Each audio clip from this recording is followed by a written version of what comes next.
2023 ప్రపంచ కప్ ఫైనల్లో ఆస్ట్రేలియా జట్టు చేతిలో రోహిత్ సేన ఓటమి పాలై టైటిల్కి అడుగు దూరంలో ఆగిపోయిన సంగతి తెలిసిందే. కాగా ఆ రోజు ఎదురైన ఓటమికి ఇప్పుడు ఛాంపియన్స్ ట్రోఫీలో టీమిండియా సమిష్టిగా ఆడి సెమీఫైనల్లో ఆస్ట్రేలియా జట్టుని 4 వికెట్ల తేడాతో ఓడించి కంగారులకు బుద్ధి చెప్పింది. టీమిండియా దెబ్బకి ఆస్ట్రేలియా జట్టు ఆరంభం నుండి కొద్దిగా తడబడుతూనే ఆటని మొదలుపెట్టింది. ఆరంభంలో బ్యాటింగ్లో 264 పరుగులు మాత్రమే చేసి ఆలౌట్ అవ్వగా ఆ అనంతరం బౌలింగ్లో కూడా టీమిండియాని నిలువరించలేక ఓటమిని మూటగట్టుకుంది. ఇక ఆసీస్ ఇలా టీమిండియా చేతిలో ఓడిపోయి ఛాంపియన్స్ ట్రోఫీ నుండి నిష్క్రమించడంపై ఆ జట్టు మాజీ కెప్టెన్ రికీ పాంటింగ్ మాట్లాడుతూ ఏమన్నాడంటే, నేను ముందు నుండి భయపడినట్టే జరిగింది.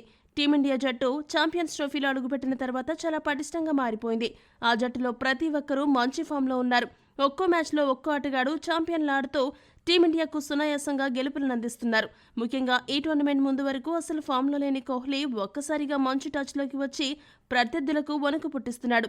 నేను మా ఆటగాళ్ళని ముందే హెచ్చరించాను, టీమిండియాను ఆట ప్రారంభమైనప్పటి నుండి ఒత్తిడిలో ఉంచడానికి ట్రై చేయమని. కానీ ఈ రోజు ఆటను గమనిస్తే ఆస్ట్రేలియా జట్టు టీమిండియాని ఎక్కడా కూడా ఒత్తిడిలోకి నెట్టలేదు. ముఖ్యంగా కోహ్లీ సింగిల్స్, డబుల్స్ తీస్తూ ఆసీస్ని విసిగించాడు. అతడి వికెట్ ఆరంభంలోనే తీయడంలో ఆస్ట్రేలియా బౌలర్లు విఫలమయ్యారు. ఆస్ట్రేలియా జట్టులో అనుభవం లేని బౌలర్లు ఉండడం కూడా జట్టును దెబ్బతీసింది. మంచి బౌలర్లు ఉండి ఉంటే కోహ్లీని త్వరగా అవుట్ చేసేవాళ్లు. ముఖ్యంగా అవుట్ సైడ్ ఆఫ్ స్టంప్ బంతులను కోహ్లీకి వేయడంలో మా ఆటగాళ్లు ఫెయిల్ అయ్యారు.